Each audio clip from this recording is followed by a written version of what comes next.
Bulletcast for life.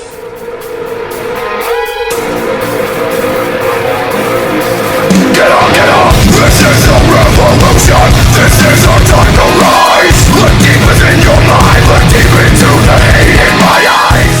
We are the elite. Ladies and gentlemen, you know the name, you know the voice, you know exactly why I'm here. Just in case if you don't, I am a 24-year-old piece of gold, the messiah of the microphone and the greatest sports recreational podcast in the world today, the Podfather. And yes, you know I never do this alone, even though I am the Bulletcast champion. I can do a lot of things alone, but never the podcast. He's my tag team partner, the Jim to my J, the Teller tomorrow, and the Stevie Ray to my Booker T. Ladies and gentlemen, host of the award-winning Under the Radar, host and creator of Curveballs and Chair Shots, the Canadian Destroyer, first ever Bulletcast champion, BT Brandon Tanguma. BT, it's another day, episode 168, man. How are you doing? I'm doing pretty good. Did some stuff. I'm a streamer now. I've been streaming some of the games I've been playing. If you would like to go check it out, you go to my YouTube channel, Curveballs and Chair Shots on the YouTube. We've been streaming normally, like maybe later in the day, like 7, 8 o'clock at night. There's a Travis Scott event today. Very, very happy to see that on the Fortnite. Wow, that's amazing. Ladies and gentlemen, go to Curveballs and Chair Shots and see that, please. Alright, well, Brandon, coronavirus is still taking over the world. In Alameda County, where we live, it's mandatory to wear a mask now out in public. When was the last time you left your house, Brandon? Well, I go to my aunt's house, not every day, but during the weekdays, because she is an essential worker. She works at the hospital, so shout out to her. And my uncle works for the county, so they're out, and so I come over here, take care of the dogs. But going out in public, it's been a little bit. Usually I'll go with my mother and we go grocery shopping and stuff during the weekend, but this time it wasn't me. My brother did that, so it's been at least a week since I've seen other people in public. Oh my god, that's amazing. As I watched this stream of Drunk Dominic playing Fortnite Part 2. There you go. See, that's the kind of quality you get. 287 subscribers! Well, Phillip, I used to be kind of a big deal on the YouTube. I used to do vlogs and stuff. Wait a second. This was your personal one, and you just named it Curveballs and Chair Shots. There you go, Phillip. Wow. I mean, the Bulletcast already has a YouTube channel. If you'd like to go follow us on the Bulletcast, we put some stuff, put up all of our podcasts in audio form. Maybe one of these days, maybe we'll do a stream of some sort. Absolutely, man. You can go see the one interview I've done all year, Kelly. What a way to go out, man. I may never do another interview again. With coronavirus, you never know, man. Zoom interviews coming soon. That's a possibility. I might really have to look into Zoom. Alright, ladies and gentlemen, we got to talk professional wrestling. That's kind of why we do this thing as I continue to watch this stream. I'm just going to keep it up while I record the show. I'm kind of interested now. Alright, Smackdown. We're not going to get to much. We're going to talk about the main things. Sonya Devillve. Oh my god. When we do the end of year awards, can we put her for potential promo of the year, maybe for promo of the century? I mean, this was amazing. Brandon, you've been on the Sonya Devillve hype for, since she was on Tough Enough, am I correct? Oh yeah, I've been on the Sonya Devillve train for quite some time, because she is very underrated. She is, I went to a house show in NXT when she was Daria, She's come so far. The name of this episode is Sonya Bodies Mandy, because that's exactly what happened. An amazing promo by Sonya Devillve, which resulted in, Dolph Ziggler coming out there and Sonya getting the cheap shot, punching the beautiful blonde down, and then Otis comes out there being Otis, just punching Dolph, and he's like, oh yeah! It was a good segment. I kind of laughed. I chuckled. I was invested. Very, very well segment done by people who don't really think have quote-unquote good acting chops in this in this crew that's involved in the storyline, but I thought everybody played their part very well. I agree. I thought this was very well done by Sonya. Definitely probably the best work she's ever done, mainly because she hasn't really gotten an opportunity to be in the spotlight like this before. It was pretty straightforward. The heel comes out trying to be all sincere and crying, and then we get the turn, and now it looks like we're going to get some sort of mixed match tag team match going forward, maybe Money in the Bank, maybe SmackDown. But I think they've done a nice job now going into like the second chapter of this story. I call it right now. Sonya Devillve, Dolph Ziggler, first ever mixed match tag team champions. Calling it right now. We don't need more championships. We keep saying that, but they keep adding some. I mean, I don't know, man. We might as well just do it. They have like, what, almost 20 championships between all the brands? We might as well just add more, dude. I'm like, come on. Come on now. Yeah, I don't know. Anyway, moving on. Speaking of tag team titles, The New Day are the new 8-time SmackDown Tag Team Champions. Congratulations to these boys, 8 tag titles. It was a triple threat match, and it was, Big E, Miz, and Jey Uso. They competed in a triple threat, and Big E got the job done. New Day won their 8th tag title. You know, when the triple threat ladder match happened at WrestleMania, it was Kofi, Jimmy, and Morrison. Was that their way of saying, hey, these are the more interesting people in these tag teams? Let's have them be in the more important match. I mean, what do you think about that? And then also the fact that New Day just keep racking up tag titles. That's a good conspiracy theory by you, Phillip. Don't know if it has any legs to it, but I am very high on Big E. I think Big E, if and when the New Day ever break up, either via heel turn or just amicably go in their own separate ways, I think Big E could definitely be a big deal in WWE, one might say. But, the match itself I thought was good. I don't know if you could say it was better than the ladder match at WrestleMania. I know a lot of people like that match, but at this point, it's just it doesn't really get me going with all these tag team title switches, because it's like the New Day have had it now 8 times, the Usos have had it a bunch of times, and it's kind of like we've just seen this so many times, and I wish we had, some new blood in the tag team division. Or, if they have taken our advice, and we've said many a time on this show, 1 set of tag titles, one woman's title, 1 heavyweight title. Oh, like 30 seconds ago, you were pushing for more titles, and now you're saying less titles, Phillip. Come on. I have that WWE logic. I'll say something one week, and then, or in the instance, nobody remembers that. Nobody remembers it. Exactly. You know what we are going to remember, though? Tamina becoming the number 1 contender for the SmackDown Women's Championship. She beat the boss, Sasha Banks. Incredibly proud of Tamina. I've been on the Tamina bandwagon for a very long time, a few years now, and I kind of want to see her do it, man. I'm not gonna lie. Kind of want to see her win the title, man. I do. Just like I've been on the Sonya Devillve train, you've been on the Tamina train. I'm not against it. She beat Sasha Banks. Not the biggest fan of that, but I think they're telling a long-term story. Tamina's, I guess, a babyface now, even though there's really not been a turn or a real reason why we should be rooting for her, just because she's going against Bayley. But I think Bayley, this is a good kind of way to get her heat, get a win, and then eventually down the line, Sasha and Bayley is going to split up, and that'll be the main storyline going into SummerSlam. Absolutely, man. I saw something on Twitter, and it was like, a documentary comes out about her father being a murderer, so WWE just decides to make her the number 1 contender. I was like, Yeah.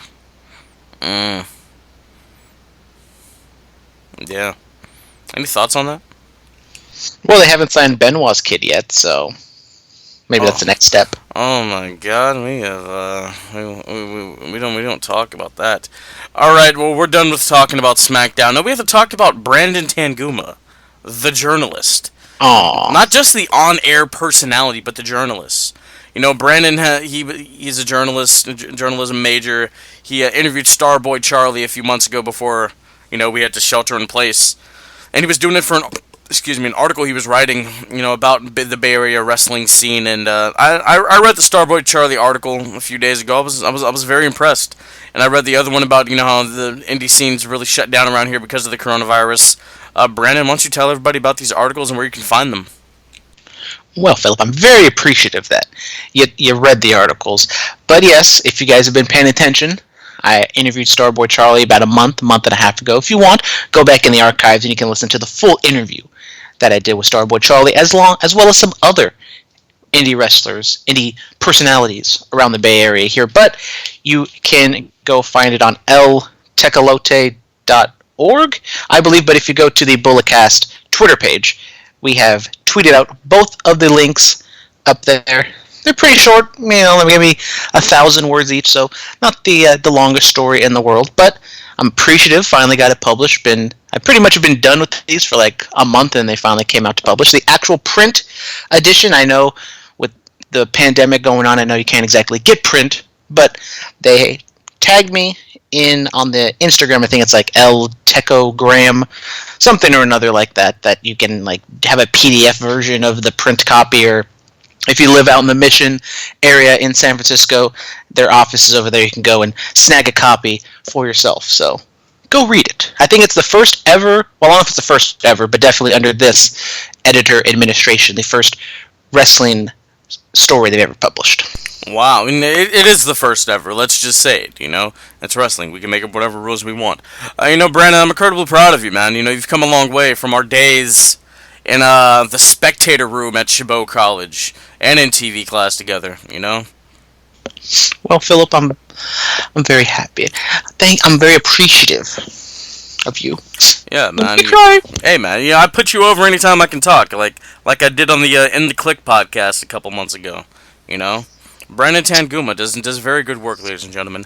Still haven't seen that collab yet. Oh, it'll happen. It'll happen eventually. All four of us, you, myself, Huey, and Jimbo, will be in a room together, collabing, talking about the world of professional wrestling. We have to make it happen. All right, straight out of the bodega. Yes, ladies and gentlemen, it is a new podcast that debuted this past week on Anchor. Papa Esco, if you've ever seen him at an indie event, which I'm sure you have. He's all over the damn place. He mainly wrestles with APW. He started a podcast, and he had Gabriel Ramirez, who started Pro Wrestling Revolution back in 2008. He had him on there. Big Ugly Gabe Jimenez, who I forgot what organization he's with, and of course Marcus Mack, the owner and promoter for All Pro Wrestling. And yeah, man, they talked about the Bay Area indie scene. They talked about how this has affected their business and their lives. And Gabriel Ramirez, he really went in depth about, APW back in the 90s and his dealings with Roland and how he was kind of a tyrant of a businessman, but, the human being was when he wasn't, on his high horse, was a really genuine, nice guy. And, I had a couple dealings with Roland back in the day, when I was a young kid wanting to try out, and I never had a bad dealing with him. He was incredibly nice to me, But yeah, man, have you heard the Straight Out of the Bodega podcast? And if not, what are your thoughts, and will you listen to it? Well, Phillip, I have not listened to it, and now that you have put me on the spot and forced me, I guess I have to listen to it now. But it's very nice that they have created a podcast, not doing a whole lot in terms of, running shows and stuff. So I think this is a nice way to kind of, give people their APW fix and Roland Beyond the Mat on Netflix if you haven't watched it yet. Kind of a nice little way to honor him and talk about him. I never personally met him. The first ever APW show I went to was the Roland Alexander Memorial Show. I was there till like 1 o'clock in the morning, and the person who main evented was Timothy Thatcher going up against some scum from Reno or something like that. I'm not going to talk about that. Yeah. One of the interesting things I found out was, Marcus said that APW, it wasn't officially trademarked, or there wasn't an LLC until after Roland died. Roland told Marcus, "Don't let this die with me. Make it something, carry it on." I'm like, wow. This promotion ran for all these years without an official trademark or patent. I'm like, oh my god, that was very interesting to me. But yeah, man, it was a very good listen. Kudos to all those gentlemen for talking about what's going on, and it's going to be very, very interesting to see if we ever get back to pro wrestling in 2020, because you can't imagine you're going to be able to have 1,000 people in a venue together for quite some time. So it's very, very interesting. All right, ladies and gentlemen, outside of the ring, being the Elite 200. I discovered being the Elite a few years ago. It was just I think it was like a little before Cody went on the indie scene, or right after, or during, somewhere in between that time. And I've been watching it ever since, and it's really put a smile on my face when I've been down. in my times, and they just celebrated their 200th episode, Matt versus Nick. The match was, they made it a cinematic experience, kind of like what the Boneyard match was, and they called back to Rick and Shawn, Mania 24, I'm sorry, I love you, super kick, all that stuff, and then after that they played a montage of everything that's happened on Being the Elite since its inception. Brandon, have you seen it, and what are your thoughts, man? I have seen Being the Elite 200. I have, not since the beginning, but pretty early on, back in the Bullet Club days, have been watching every episode of Being the Elite. Very much enjoy it. And, in the past couple weeks with the pandemic, they haven't been able to really do the stuff that they normally have been doing. But I think they did a really good job on this one, having the match for the, for a majority of the entire episode. And I think if this is the end, or they're just taking a hiatus because they can't really do a whole lot at this moment, I thought it was a nice little way to kind of cap everything off. Absolutely. What's your favorite episode of Being the Elite? Well, it's kind of hard because they all just kind of run together. There's 200 episodes. I can't exactly think of one off the top of my head, but I always like the ones where they go to Japan, and, I like Fat Ass Masa. He's my boy. Very excited that I saw him at StarCast in Vegas. Wow, that's amazing. I think I'll go, oh my god, the Line in the Sand episode. It was episode 61. Yeah, man, it's when Cody, after he wins the Ring of Honor World Title, and then they rent a limo and they're walking in slow-mo, and what's dubbed over is Hangman and the Bucks singing "Line in the Sand," which is Evolution's theme song by Motorhead. I'm like, oh, this is funny. I enjoyed it. That was good. And then I think one of their biggest storylines was the DM. I think I got a couple that I can think of right now. The invasion angle that they did, invading the LA area Raw, that was a big one. And then the other one was the Halloween episode I think they did 2 or 3 years ago on the Jericho Cruise. That one was crazy. And I remember I was watching it in the library of my school, and I just imagine what people would think if they walked by me seeing whatever the hell was going on that show. Being the Elite is always good fun. Congratulations to those guys. 200 episodes. But you know what's going to be the biggest 200th episode? Do you know, Brandon? Do you? Episode 200 of Under the Radar. No, that's going to be big, sure. But, episode 200 of the Bullet Cast. Thanksgiving week this year, we hit 200 episodes. I'm very excited for that. In a couple weeks, we hit 170. Brandon, we're just keeping it going, man. Every single week. But before that, we get to episode 169. Very nice. Absolutely. All right, Brandon, you're the sports guru here. Gronk returning to the NFL as the WWE 24/7 champion. Yeah, big news coming out of WWE. Their 24/7 champion is back in football. And not only back in football, he's back with his boy, Tom Brady, Bay Area native over here from the Bay. He was supposed to maybe go to the San Francisco 49ers, but he is down in Tampa Bay, and the Patriots traded Gronk, who was retired, but they still hold his rights, traded him to Tampa Bay for a few draft picks, which the NFL draft is today. Very excited for that. It's been a long time since I've been able to watch some actual real sports programming, besides The Last Dance on Sunday. Very intriguing. I know, Phillip, you don't really pay attention to sports. I know you know Michael Jordan. I suggest you would go and check that documentary out, especially since there's not a lot of stuff going on right now. I'll have to. Some have called me the Jordan of podcasting. I'm gonna have to go check it out. Of course.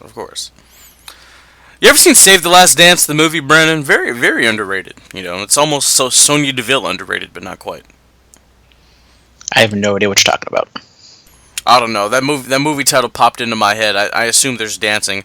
I've never actually seen the movie, ladies and gentlemen. I'm not going to lie to you. I haven't. But, yeah, so Gronk, how old is he? He's quite young. I think he's only 30. But he has a lot of wear and tear. He's been out for a year, 2 years? I don't even remember. But he is well rested. If there is an NFL season this year, watch out for those Bucks. Man, Tampa Bay, baby! All right. Ladies and gentlemen, this week was the 25th year anniversary of the King of Kings, the Cerebral Assassin, the Game. Papa Trips, the Game, Triple H. 25 years, man. He's gone from Hunter Hearst Helmsley to Triple H, the Renegade, the Degenerate, the quote-unquote reign of terror that happened, the King of Kings, Cerebral Assassin.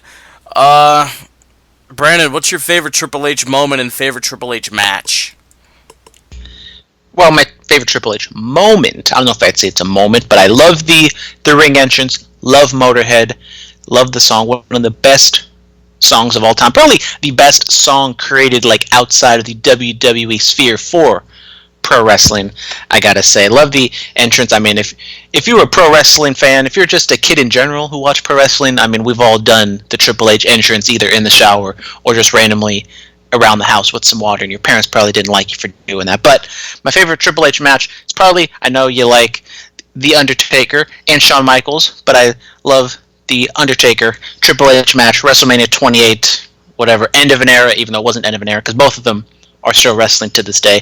I still say greatest kick out of all time, the super kick into the pedigree at the Hell in a Cell match. Fantastic. I almost, I literally jumped out of my chair when that happened. No, yeah, man, my heart literally skipped a beat. That's when the streak was still on the line. That might have to be my favorite Hunter match, too, I mean, he's been in some doozies. I really enjoyed the series of matches he and Jeff Hardy had back in '08 when Jeff was chasing the WWE title and the game was at the top of the helm with the title. I thought that was really good stuff. And moment, I don't know, man, He's had so many good ones, I mean, him doing the job for D-Bride and letting Bryan go on to win the title in Mania 30, I thought that was great. And, I mean, DX, obviously, like, my introduction to DX was the 2006 PG Corny DX, which instead I, did a crotch chop to I think it was a teacher, and I got suspended for like 4 or 5 days. But, congratulations to Triple H, 25 years in the biz. He had an interview on The Bump on WWE Network, and, yeah. The hair's starting to come back, You think we can see long-haired Trips again? I think maybe the haircutting was a choice, or it wasn't a choice. He had to do it because maybe going a little bald up top. But I did see that picture. He was looking a little raggedy, but that's kind of all of us right now, especially me. I was supposed to get a haircut like a week or two before pandemic started, and then I was too lazy, and then now I'm paying the price for it. I found a shop that was open, and I went to it. And then my hair started to come back, and I was like, you know what? I started shaving my own head, Brandon. I've had an oath that I'm not going to shave my beard until this pandemic is over, so if I ever get out, you're going to be seeing me look like Tom Hanks in Castaway. You have to take a picture and post it to the Bulletcast Twitter before you shave it. I mean, I'm shaving it. I'm just going to trim it. Before the pandemic started, I was looking into some beard stuff, so I'm a beard guy now. Got some oils, got a brush, got some butter. If I ever do go out in public, I would groom it, but when I wake up, it's not a pretty sight. Oh my god! All right, you know what is going to be a pretty sight? Gallows and Anderson back in New Japan. Yes, that's our topic for Inside of the Ring. The Machine Gun Carl Anderson is back.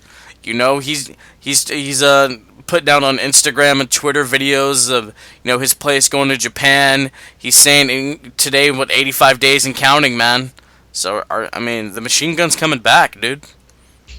Very excited to see this. Also, Talkin' Shop is back. I think it's like the #1 podcast in pro wrestling, but we're claiming the charts. We're coming for their title.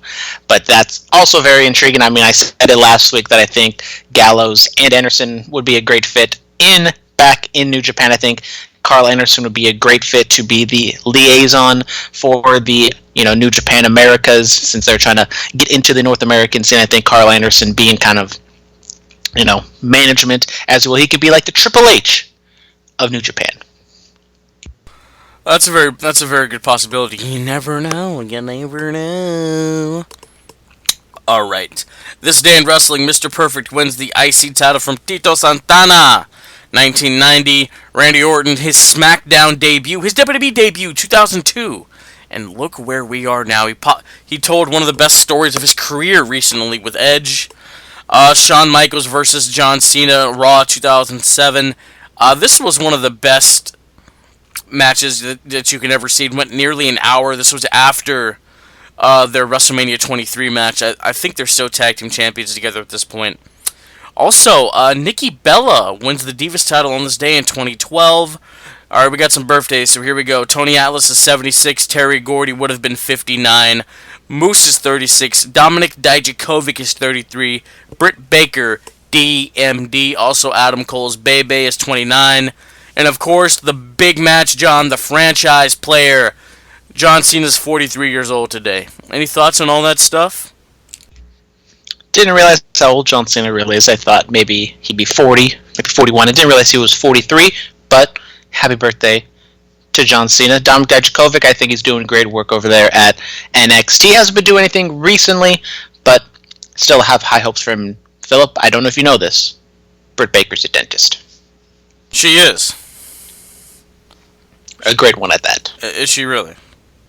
I mean, I don't know if it's official, but I think the rumors on the internet says that she's a dentist. Wow. John Cena took that loss to HBK on his 30th birthday. You know the rules in wrestling. You don't win in your hometown and you do the job on your birthday. Alright, Brandon, we got some fan mail. Are you ready? Of course I'm ready. Alright. Hootie Hoo 420. Hootie hoo. Guys, I don't want to jump to conclusions, but McIntyre looking strong on Raw, beating up Selena's crew was great, but if it happens again and again, would it be a burial? I don't know, Brandon. Would it be a burial? Huh? Would it? Well, last week I was a little irked by how fast Drew beat Andrade. I don't know if they're trying to send a message because of the suspensions and whatever from Andrade, but he still has the title, so obviously they're not burying him too much. But I think at this point with Drew kind of having the baggage of 3MB and, being a heel and losing, a little bit last year, that they're really trying to build him up. And I think they're doing a good job. It is kind of hard to gauge the entrance level from the crowd because there is no crowd. Ratings are going, kind of in the tank at this point, which I don't know how much you can equate to Drew, how much you can equate to just the environment in general, or just a lot of people not tuning into Raw because they're watching the news or watching streaming services or whatever. Their whole schedule's out of whack. But yeah, I mean, the Zelina crew has kind of been the focal point for Raw since WrestleMania, but I think now with Seth and Drew doing their thing going into Money in the Bank, I think that's going to be more of a focal point going forward. Absolutely. Dan. So no Ramen Noodle moonsault joke on Raw. Do you think Lawler got chewed out for that big time? I would think so. You think he got chewed out? Do you? Don't think he got chewed out, but I think he got a stern talking to. That Jerry, come on, don't be an idiot. There we go. Robert Walker, Dino Bravo, interesting thoughts on his Dark Side of the Ring episode. I haven't seen it. Haven't seen it yet. Wow, Phillip, pulling a me. We'll next week we'll catch up. We'll talk about him, and then I think next week is Dave Schultz and his slapping of Stossel. So we'll catch up next week, ladies and gentlemen. I've seen the episode. Oh, that was interesting. Oh, there you go. One of the episodes one of the people I haven't really known about, so it was nice to see. But with it being linked to the Mafia and the whole reason behind his killing and everything, they didn't know a whole lot, so you didn't really learn too much about what actually happened with his death, but a lot of speculation, a lot of rumor and innuendo. There you go. Alfie Lewis. Oh, this is Brandon's #1 fan. Dustin just formed a tag team with QT. Why is his career on the line all of a sudden? Yeah, that doesn't really make sense to me either, man. Why is his career on the line all of a sudden, Brandon? I don't really know. Wasn't his anniversary or Dustin Rhodes Appreciation Week or something or another? It's probably just something to tease with, and he ended up winning, so it really didn't matter. I guess so. Oh my God, does Kelly post things on the Instagram? Going to the Instagram, we go to the fan mail from In Brightest Day X, graphic designer here for the BC. Here we go. What's the over-under on someone falling off of the Titan Towers during Money in the Bank?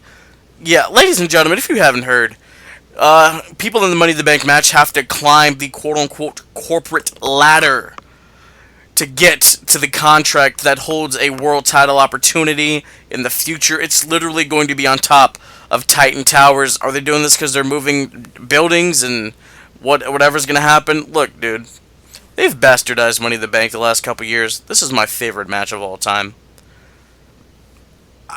I don't know. If it's a cinematic experience, then I'm all for it, which I hope it will be. Sam Roberts, who I know Brandon doesn't listen to, he's not a fan of Sam. I don't know why. He's the last professional broadcaster. But yeah, he had his guy on his show. I think his name's Kaz, not to be confused with Okada or Kazarian. But yeah, he used to work for WWE, and he was talking about, there were a couple rooms that he would like to see the guys break into. One of them has like a whole bunch of never released merch and stuff you may never ever see. So if they were to go in there and just mess through that to try to get to the top of the building, I'm like, oh, that's funny. But Brandon, what are your thoughts on Money in the Bank being on top of a building? It's an interesting concept. I have seen photos circulating of the actual set having an actual ring on top of the Titan Tower, so I assume that's where the normal regular matches will start off and end at. They're definitely saying that they're going to climb through the entire Titan Tower, so I assume, I don't know if it's going to be one match where both men and women are wrestling, or it's going to be two individual matches and they can kind of split it off and do different things with all the people. But I'm interested to see what they did. They got good buzz with the Boneyard match and Firefly Funhouse. Both very different matches. Obviously, the Boneyard match, I think, is going to be most similar to this Money in the Bank match. Maybe they do like a cinematic experience throughout the building, and then by the time they get up to the top, they like just have a regular match. I don't know exactly what they're going to do. It is intriguing. I am appreciative of WWE kind of switching things up and kind of trying things like this. And, I mean, going from Florida up to Connecticut, that's a whole another thing about travel and getting the wrestlers where they need to be and stuff like that we don't need to get into, but we've already kind of made our opinions known about that fact. All I'm saying is somebody needs to open up a door and the boogeyman needs to be there. That's it. That's all I'm saying. And another thing, those photos that have circulated around, those are false, ladies and gentlemen. Those are false photos. But it's on the internet, Phillip. It must be true. No, I have sources. Okay. I have sources. Okay. Sam Roberts. I mean, it was just a ring on top of a building. It wasn't really anything special. Sam Roberts is my source. So, okay. Yeah. And, he's not an employee. He's an objective journalist. He is an objective journalist. What are you talking about? This podcast is independent from WWE. Yeah. Pat McAfee's way better. Sam Roberts is the last professional broadcaster. Come on now, man. Even though Pat McAfee before WrestleMania did like his Mount Rushmore list for like all the generations, did not agree with it because he put Ric Flair like in the new generation category, but he left him off of the golden era in the 80s, and then I was like, oh, maybe he's just doing WWF stuff, but then at the end he put Cody in the today's era, which means he wasn't doing it was very confusing and very controversial. Speaking of Cody and Mount Rushmore, Brandon, I like the way you think. Where'd it go? Cody did a Ask Me Anything on Bleacher Report, and he listed his Mount Rushmore. He said Hogan, Flair, Rock, and then he left the fourth spot open because we need to make new stars. What are your thoughts on that? Well, if you're going to just have three on there, it has to be Stone Cold instead of The Rock. I'm just saying, Stone Cold meant more to the actual wrestling business than The Rock. Yes, The Rock was talented and went on to do great things outside of wrestling, but Stone Cold in wrestling, much more important than The Rock. There, I said it. Not a very hot take, but it had to be said. But I do understand what he said. It's kind of not a cop-out answer, but it's kind of Cody being very metaphorical and being very, trying to be the leader for the movement of future stars and stuff like that with AEW. So I understand why he said it. I feel I kind of I rolled a little bit at it. Just answer the damn question. We understand if you put a Mount Rushmore on there that later on down the line, if somebody bigger or better comes along, he can replace somebody. I mean, I don't know. The typical wrestling Mount Rushmore, like, not your personal one, but the overall, it's always been, a Flair, a Hogan, a Rock, and an Austin, So I thought that was interesting by Mr. Rhodes. If I ever get the chance to interview Cody, I'll bring that question up to him in honor of you, Brandon. I appreciate it. Now you're going to be a real journalist. Why? I mean, I play one on air, of course. In my personal life, I'm just an essential worker. Yes. All right, we're gonna finish up the fan mail here. And Brightest X gives us again. How will we? What? Why does he word it like this? Wow, just burying the graphic designer. I'm sorry. How will that crazy hyped frat boy energy that no one wanted now that Gronk has gone back to the NFL? I don't know what that means. I have no idea.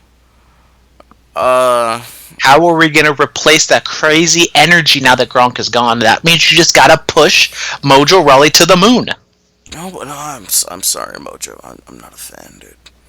I liked it when he was doing that broken mirror gimmick. I was a fan of that. Bring that back, please. All right. Lastly, I just wanted to express my deepest heartfelt concern for MJF and his devastating hangnail injury. Thoughts and prayers. Oh, of course. You know, it's a tough time out here for the boy, All right, I think that's it for the fan mail, Brandon. Monday Night Raw. It opens up with Drew McIntyre and Selena Vega. She was like, "Hi, Drew." I thought that was funny. Yeah, so, you know, they have a nice little promo segment, yada, yada, yada. We move on to a Money in the Bank qualifying match. Aleister Black defeats Austin Theory. Yes, he did. Good match. Zelina on commentary added a little bit of some to it. I mean, it was I don't think it was awkward, but, you know, little hints and innuendos about them being together and, you know, just, you know, anything like that. But I thought Black came across nice. Gets the win. Theory losing again. I'm not too big on, at the moment, I'm not too big on Theory. He's so young. He has time to grow, and I think he can bounce back from this. But, yeah. Yeah, absolutely. Shayna Baszler defeats Indy Hartwell. Yes, she did. One thing, just kind of a side point. I think they need to stop saying that these wrestlers, these jobbers, are coming from NXT. It's just simple. It's like what NXT does. Just say they're training at the Performance Center. Because I think if you just say all these jobbers come from NXT with all these people who don't watch NXT, they just kind of assume that, oh, you know, all these people in NXT don't really matter when it comes to the main roster. And then that's also kind of the case because we see all these people from NXT and they just kind of blend in and they're not really a big deal once they get called up. Yeah, I mean, it's... What are you going to do? Really? Say that they come from the Performance Center, not from NXT. I mean, NXT's a performance center in its own right, is it not? I don't know. I have no idea. Ricochet and Cedric Alexander defeat Shane Thorne and Brendan Vink with the recoil check. Good match. I like the tag team of Ricochet and Cedric. I think they can be a good fit in the tag team division with the Street Profits being the champs. I don't exactly know if they'll reach the title scene right now, but it's good. I think maybe just have some more, have an actual squash match with Ricochet and Cedric, just so they can go out, have a 3-minute match, go get their spots, and do some high flying stuff, and be really impressive. Absolutely. All right, what else happened on Raw? Bobby Lashley showed off his power. He flipped a giant tire. I bet that's not all he's flipping. 2 giant tires. Bet that's not all he's flipping. No? Okay. Nia Jax defeats Kairi Sane. Love me some Nia Jax. She's not like most girls. She is not like most girls. She almost killed Kairi Sane doing a buckle bomb. I think the buckle bomb should be banned from wrestling because that wasn't really even a buckle bomb, dude. It was just like she held her up by her neck and threw her. It wasn't a buckle bomb. Into the bottom turnbuckle and her head bounced off it. Okay, dude, this is professional wrestling. Sometimes things happen, you know? It's unfortunate. So when it's with Nia Jax, the percentage of things happening goes up. Honestly, bro, I could get in there with Nia Jax. We could work 15 minutes and I'll walk out perfectly fine, unbruised and all. Yeah. Going back to Lashley, what happened to the breakup? I thought Lashley and Lana were on the rocks, and now they're just fine now. Well, he saw those TikToks and he realized what he was walking away from. Okay, I can see that. Yeah, anything new on TikTok, Brandon, since you do that? Well, honestly, I've been kind of slacking on the TikTok recently because I've been playing too many video games that haven't had time to be on the TikTok. But, if you introduce the next segment, maybe I go on TikTok and see what pops up. Oh my god, there we go. Alright, Seth freaking Rollins, the Monday Night Messiah, discusses in his home why he did what he did to Drew. He talks about how he's going to reach the pinnacle once again and become the WWE champion. Brandon, are you through with the TikToks and the Reddit and the YouTubes? Well, now I'm watching. Now that you brought it up, now I'm watching Mandy Rose dance in some very short jean shorts. And then Kathy Kelly, shout out Queen Kathy, she has a new puppy. And now I'm looking at Peyton Royce and Sean Spears. Shout out Sean Spears, rocking the Raiders tank top. So maybe I gotta give Sean Spears a little more love now. I know. They're doing the flip the switch challenge, Phillip. Do you know what that is? Of course, I just flipped the switch. Yes. And now Peyton is in a Raider tank top, and now I love Peyton Royce even more now. Oh my God, really? I didn't know that was possible. Captain Charisma Christian, he was the originator of the flip the switch. Did you know that? I see what you did there, because that was his finishing move. Good job. Exactly. Hey, I'm out here. I'm here all day, ladies and gentlemen. All right, thoughts on Seth Rollins' promo? The promo was okay. It was a little clunky and just kind of sitting down doing his very slow, methodical Messiah talk. I mean, it was fine. It wasn't, anything real special. I think I liked what he did last week a little bit better, but just kind of, putting the building blocks down for him and Drew. Yeah, nothing really special here. It's moving everything along, so we shall see. All right, moving on from that, Apollo Crews defeats Montel Vontavious Porter to secure a spot in the Money in the Bank ladder match. I was calling for Apollo Crews to get some sort of a push coming out of that long Aleister Black match. It looks like it's happening. He got the Money in the Bank qualifying match. I thought MVP was retired from wrestling. That's what the internet told me. But once again, I guess the internet is wrong. MVP. Oh, he voiced that though. He voiced that. Like once you think you're done, they pull you back in. It's that what we've always heard. You don't want to do something, but Vince convinces you to do something, and you do it anyway because Vince has like a Jedi mind control. Maybe he can pull that on Oliver Luck, so he doesn't got to pay him $25 million.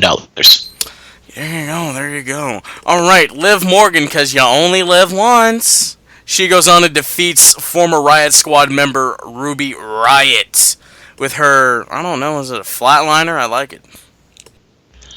Yeah, I mean, Liv has kind of gotten a stop and start push. She gets the win over Riott, which I still think Riott can be something, especially with Becky being the champion as of this moment. I think Riott could be a good heel for Becky to overthrow, but maybe Baszler wins, gets the title, and maybe Liv can be a challenger while Becky maybe takes a brief hiatus. I don't really know, but I mean, I guess Liv is kind of the newer act, and they're trying to push her a little bit more. So, I mean, I understand why they did this, but Liv, as much as, I love her, she still hasn't really shown me anything in-ring wise that's really impressed me too much. What are you gonna do? I'm a big fan of Liv Morgan. I think the kid's got spunk. She's gonna be something. All right, They need the TikTok. And wait, what? Liv Morgan needs TikTok. She's not already on there? I thought Beautiful. I don't think so. She's not very active on social media recently. I thought Beautiful Blondes just had TikToks. I don't know, we're gonna fix that. Alright, Rey Mysterio, the master of the 619, drops the dime and secures a spot in the Money in the Bank ladder match by defeating the Disciple Murphy. Could Rey Mysterio win Money in the Bank and go on to have another run as the world champion? He could. Doesn't mean he will. And you messed it up, Phillip. It's Seth Rollins' buddy, Murphy. Oh, of course. How could I forget that it's Seth Rollins' buddy Murphy? Dude, why did he have to change his name, bro? Like, I don't get it. I really don't get it. Because Buddy isn't a very intimidating name for a heel. Buddy is very intimidating. Buddy is extremely intimidating. He's not your buddy guy. He's not your guy, friend. He's not your friend, pal. He's your buddy. I mean, I've seen very intimidating standoffs where, like, my buddy and I are gonna beat you up. Yeah, man, I dig that, Anyway, the NXT Women's Champion, Charlotte Flair, she's the queen. Bow down. Yeah, she defeats Kaden Carter from NXT, who was once Lacey Lane. So the NXT Women's Champion does more on Raw than she actually does on NXT, but she did show up on NXT this week, so I guess that's a step in the right direction. Charlotte has challenged Mia Yim. Seems as though that's going to be at least the preliminary feud going forward until her and Io face off later on down the line. But, her and Kaden, it was an okay match. And with Kaden Carter, I am okay with calling her from NXT because she's had multiple matches on NXT, even though she is kind of a jobber on NXT as well. I just saw the TikTok of Sean Spears and Peyton Royce. That was funny. No? I thought, Phillip, you don't have a TikTok. It's on her Instagram. So as long as it's on an Instagram, you can watch TikTok. But if you can't get the actual app, that's for children and women. Now you understand. And if you're an entertainer, that's fine. Influencer. An influencer, entertainer, I mean, we're influencers. We got a podcast. I'm a streamer now. Oh my god. And we are on-air personalities. I may have to rethink this, Brandon. Even though technically I don't have a TikTok, my dog has a TikTok. Okay. I may have to rethink all of this. I really may. Well, no, we'll see. Alright, Andrade defeats Akira Tozawa with the hanging hammerlock DDT. I like that Andrade's added an elevation to the finish. It kind of reminds me of Orton's, Snake Eyes, Hangman's DDT. I enjoyed it. I enjoyed it a lot. Any thoughts on this? Once again, the match was good, and I'm going to keep banging this drum because, I'm the NXT guy out here. Akira Tozawa, being in the Cruiserweight tournament, has won the match, so he's technically in the lead in his group, and that he's been out on Raw the past few weeks losing.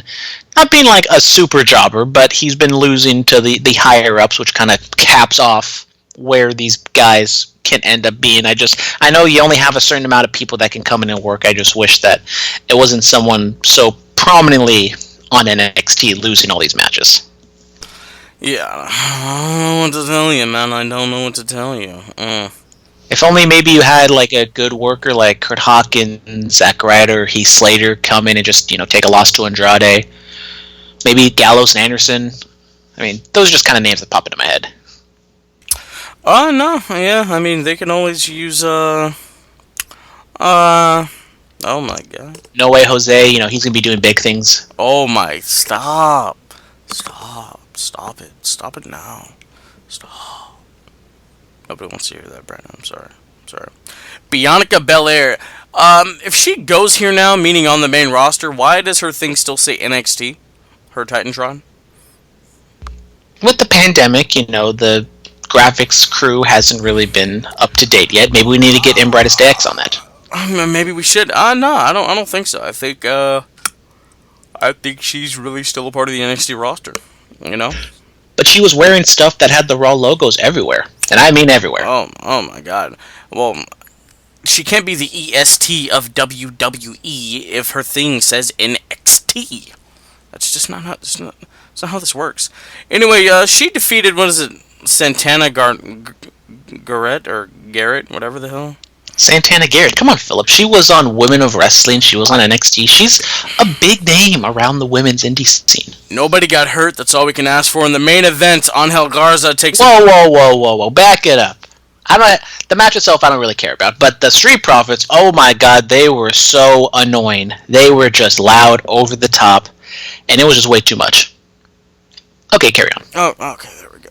Alright, Angel Garza takes a big L to the WWE Heavyweight Champion of the World, Drew McIntyre.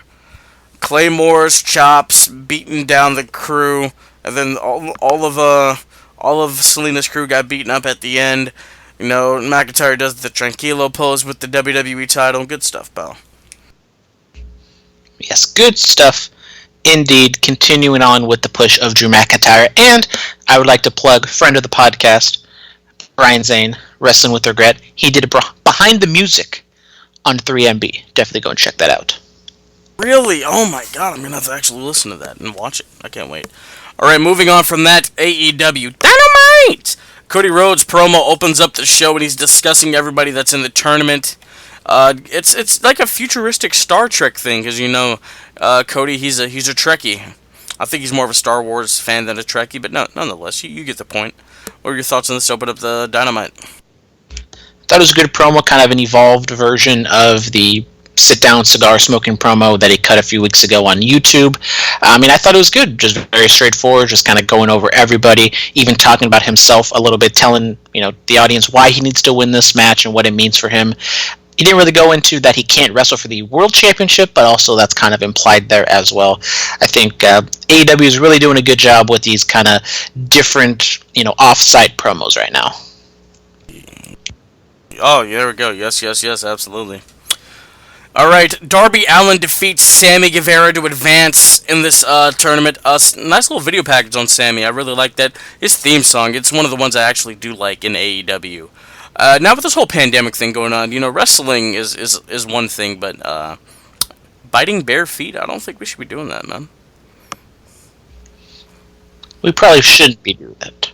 But, we shouldn't do that at all. But really, especially now, Happy birthday to Tony Atlas, by the way. Just want to put that out there. No, happy birthday. I said that already.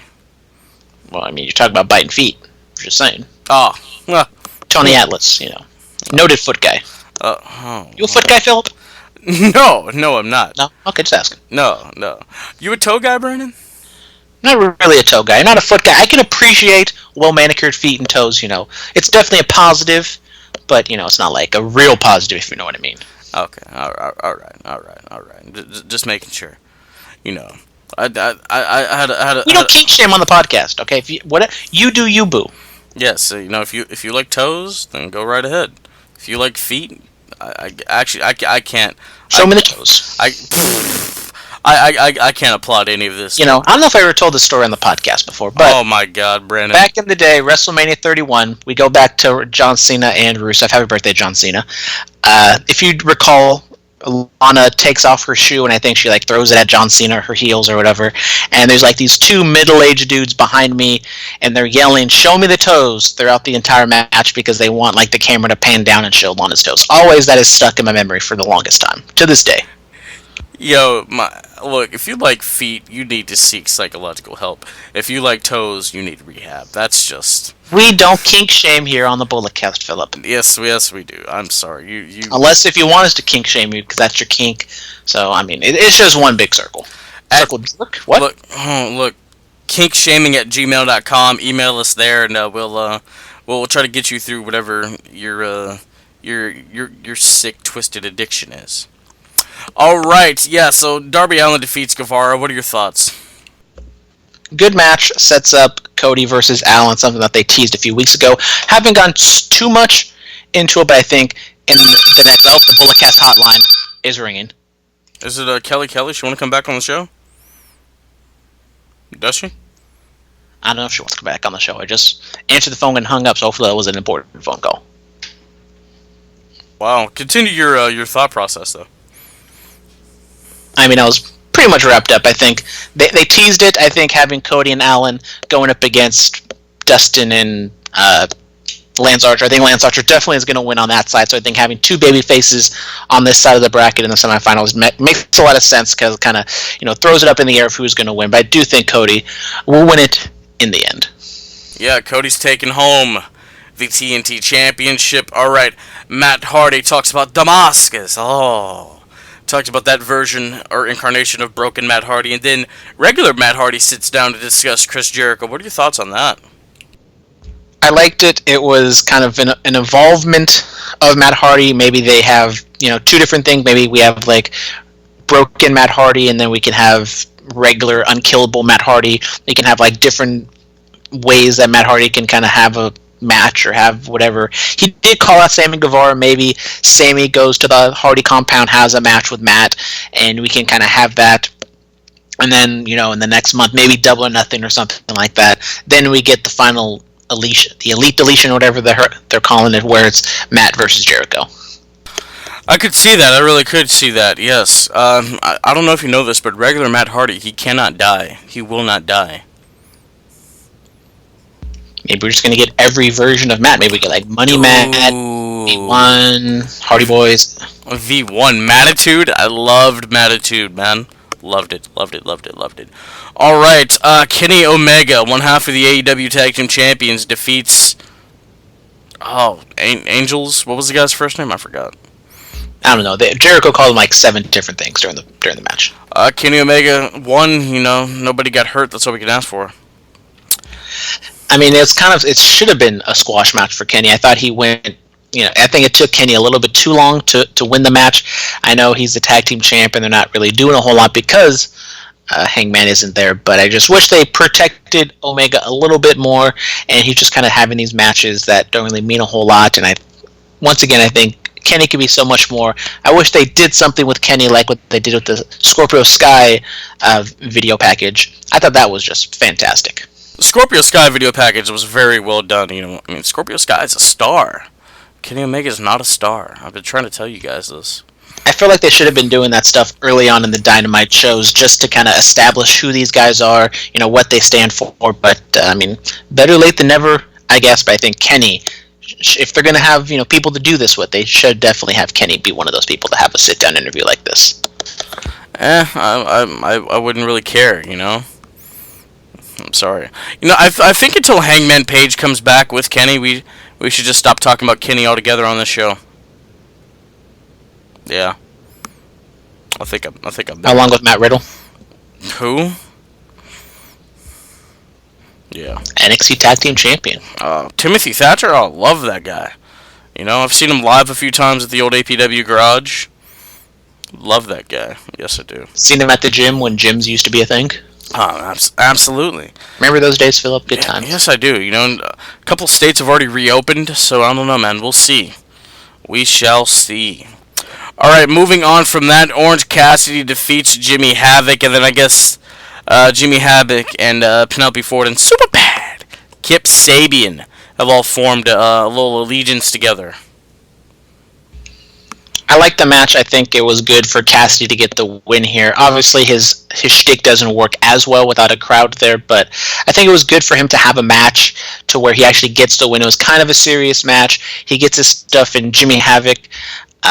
He could be a little bit more in the grand scheme of things, but I think Cassidy getting the win here definitely makes a lot of sense.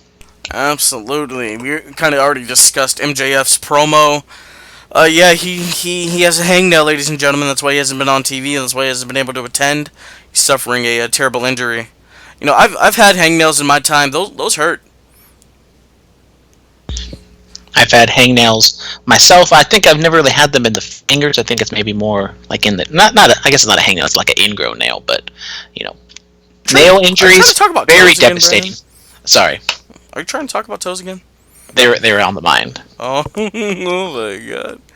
Yeah, man. Hangnail. I've been kicked in the face. I've, wrestled and have things torn, but hangnails. That's a whole other injury. Maxwell Jacob Friedman. Hopefully you get well soon, my friend. Hopefully he doesn't have to get surgery. Yes. Because if he has to, that's going to be a long time till you see him again. Oh my god, that's at least 6 or 7 months. Wardlow was in action. I like Wardlow. He has a nice stature. He has a nice build to him. He defeats a jobber, a Jobert. Solid squash match. Have the MJF promo beforehand to kind of establish why he's not with Wardlow. So perfect. Makes sense all the way around. Absolutely. All right. Lee defeats Long. Brody Lee defeats. What was it? Jake Long, something like that. Another good squash match, something that AEW's really been doing, kind of have two or three, matches of substance, and then fill them into squash matches and promos. All right, and this was billed as potentially Dustin Rhodes' last match ever. He goes on to advance in the TNT Championship Tournament by defeating Superbad Kip Sabian. What are your thoughts on Rhodes defeating Superbad? A good solid match here by these two guys. Having Rhodes go up against Lance Archer in the semifinals, and then probably have Lance just utterly destroy him. Maybe sets up an angle to where he goes a little bit too far, so then Cody has to try to avenge Dustin. I think you would want to do the Cody Darby match first, and then have Dustin and Lance second, because I think if Cody is the winner, it sets up a good story in the other match to where Cody can kind of maybe be on commentary and talk about, he doesn't want to face his brother again because of what happened at Double or Nothing, but if it has to come to that, he'll do it. And then Lance, obviously he's a big bad dude and he's a scary boy, and then maybe Lance does something, takes it too far, and then that's the reason why Cody really needs to win, not only for the title, but to, avenge his brother. Absolutely. Dustin Rhodes, he was on AEW Unrestricted podcast last week discussing Double or Nothing and all the blood and how, he was, well, extremely lightheaded and almost damn near fainted in the match. And I was like, yeah, man, because you're bleeding like a stuffed pig, as good old JR would say. I remember I was over by the staging area, and I could still see the blood just pouring out of his head, and I'm like, I don't know, whatever, 30, 40 yards away. That's how much it was coming out. Yeah, man, I was up there, not in the cheap seats, but I was up there, and me and my crew, we were like, oh my god, is he gonna be okay? But he made it through it, and it was a 5-star classic. All right, screen. Hey, man, exactly. Got to get some color, brother. All right, Superstar Spotlight. Who do we got, man? I think I'll go Sammy Guevara. Nice showing against Darby Allin. I enjoyed the video package. And, of course, the Bubbly Bunch is always great. Their version of TikTok is hilarious. Well, it's the name of the podcast. I got to give more love to my girl, Sonya Devillve. I'll give her the Superstar Spotlight. I think we haven't really been talking about Smackdown too much, but I thought it was a really good segment. All the way around. Everybody involved. Brandon, what's our match, or not match, what's our promo pick of the week, buddy? Well, our promo pick of the week is definitely off the beaten path. Maybe the first time and last time we'll have this person highlighted on promo pick, just because there wasn't a whole lot really to pick, but we have a Monday Night Raw from August 23rd, 1999, and we have Howard Finkel. Yes, we have a Howard Finkel promo for you guys. He comes out to pick a fight with Road Dogg. This is back in the day when Fink and Jericho were teaming up. Fink was kind of Jericho's new Ralphus, and Fink cuts a heel promo on Road Dogg, calling Road Dogg out. Finkel trying to beat up on the Road Dogg, and then Jericho comes out. It was all set up, and Jericho fights Road Dogg, and that sets up whatever happens later on down the line. Isn't like Jericho and Road Dogg one of the first matches that happened on SmackDown? I don't know. Yeah, we watched it in our SmackDown watch along of the 20th anniversary of it. I remember that. There you go. So this kind of led up to that. Yeah. I watched it. I was like, oh, Finkel, you gotta love the Fink. Heel Finkel in the announcer voice. You gotta love it, man. You really do. Alright, ladies and gentlemen, it's our closed match pick of the week. The Game, Triple H versus the Animal Batista. No holds barred. WrestleMania 35. This is the last WrestleMania with fans. April 7th, 2019, last year. A lot of great stuff happened on that night. Kofi, Seth, and Becky all win titles. But yeah, man, this was the Animal's last ride, and it was a pretty damn good one. I enjoyed it. The nose ring spot, the chains, the sledgehammer running off of the steel steps, Flair getting involved. This was a good one, man. Triple H has been known to really use the bells and whistles in his latter years as an in-ring performer and competitor, and this was the best example of it. Last year, I think I was saying that I thought the story of this going in was really good, so I'd probably equate this match to Randy Orton and Edge, to where the story leading into it I thought was really good, but I just didn't think the match really delivered all that much. I kind of knew going in that it was going to be this type of match, going to be slow, methodical, got to get all your spots in, brother. And I think also with the WrestleMania being as long as it is, just kind of examining it from that perspective, I think the match went on way too long. But I think in a bubble, if you kind of watch it with fresh eyes, I think the match definitely is a little bit better than when we were sitting down, whenever this was hour 4, watching this thing, and okay, we got 4 matches still to go, and this thing is going on forever. Absolutely, man. All right, ladies and gentlemen, that's going to do it for us. Another week down, episode 169 next week. I can't wait. Follow us on Twitter at Bulletcast, Instagram, The Bulletcast, YouTube channel, The Bulletcast, email us bulletcast2, as in the number 2, sweet, SWEET at gmail.com, 99.9 FM, KW in Watsonville, every Friday night from 9 p.m. to 10 p.m. We're back on the radio, you know. I sent it over and we got back on, so that's good news. All right, iTunes, Stitcher, TuneIn, iHeartRadio, Anchor, Spotify, and Patreon. All right, man. Anchor is a really great platform. You know, I've enjoyed it. You know, it's the easiest way to start a podcast. If you want to be like us, if you want to try to help the evolution of this audio revolution, start a podcast. You're not gonna you're not gonna come for our throne, but you're gonna be in the same game, and that's always nice too. Curveballs and chair shots, under the radar, trapdoor. Listen to all that stuff, man. Listen to all of it. In the Click, Rudo's podcast, Public Enemy, Team Talks. You know, just throwing out all these podcasts for you guys to listen to, man. You know, I've put feelers out to a individual. Hopefully, we can do our first ever quarantined interview coming up here in a few weeks. I gotta wait for this person to respond, and if they do, I should be having some content for you guys maybe next week or a week after that. All right, ladies and gentlemen, that will do it for Brandon and myself. Stay strong, stay safe, stay clean, and stay quarantined. When your face is in the dirt, you'll know your death is what I seek. We are the elite, and you are the weak, and I will always get. This has been the Bulletcast. Thank you for listening.